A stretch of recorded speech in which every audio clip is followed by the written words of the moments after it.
আসসালামু আলাইকুম রহমতুল্লাহি ওয়া বারাকাতু। আজকে আমরা এই ভিডিওর মধ্যে শিখে নেব খাবারের দোয়া এবং খাবার শেষে কোন দোয়াটি পড়তে হবে। তাহলে চলুন ভিডিওটি শুরু করি।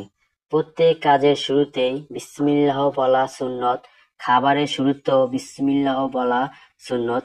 খাবার শুরুর সময় রাসূল সাল্লাল্লাহু আলাইহি ওয়াসাল্লাম এই দোয়া পড়তেন, বিসমিল্লাহি ওয়া আলা বারাকাতিল্লাহ।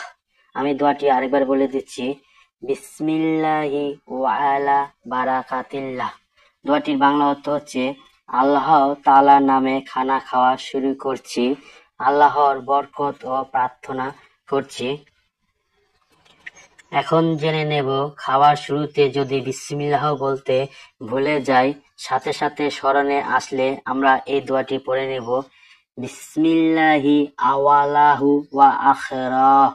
আমি দোয়াটি আরেকবার বলে দিচ্ছি, বিসমিল্লাহি আওয়ালাহু ওয়া আখিরাহ। এই দোয়াটির বাংলা অর্থ হচ্ছে, আমি আল্লাহর নামে খাবার শুরু করছি, প্রথমে এবং শেষেও। এখন জেনে নেব খাবার শেষ হয়ে গেলে কোন দোয়াটি পড়তে হবে।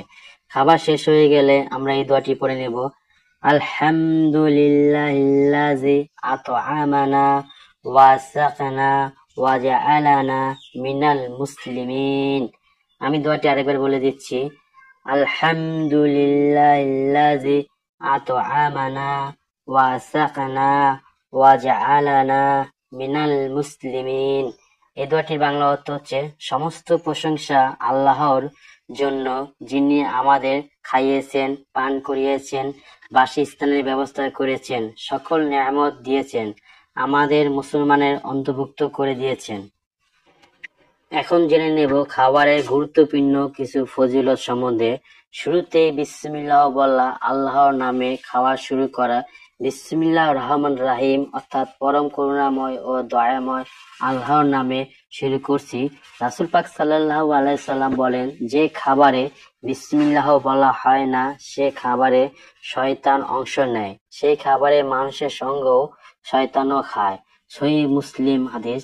তাই মুসলমানের কোনোভাবেই বিসমিল্লাহ বলা যেন ছুটে না যায়, সেদিকে বিশেষ মনোযোগ থাকা দরকার। আল্লাহর স্মরণ ও দোয়া মুমিনের জীবনের সার্বক্ষণিক আমল। বেঁচে থাকার জন্য আমাদের প্রতিদিন বেশ কয়েকবার খাবার খেতে হয়। খাওয়ার সময় আল্লাহকে স্মরণ করা ও তার নেয়ামত শুকর আদায় করা আমাদের কর্তব্য। আল্লাহর স্মরণে সিদ্ধ হলে আমাদের খাবার যেমন নেয়ামতময় বরকতময় হয়ে ওঠে, পাশাপাশি খাওয়াও ইবাদত হয়ে উঠতে পারে। রাসূল পাক সাল্লাল্লাহু আলাইহি ওয়াসাল্লাম বলেন, একজন মুসলিম তার সব কাজে সওয়াবের অধিকারী হয়ে, তেমনি খাবারও সে লোকমা সে খায় তাতেও সে সওয়াব হতে পারে। সুতরাং আমাদের খেয়াল রাখতে হবে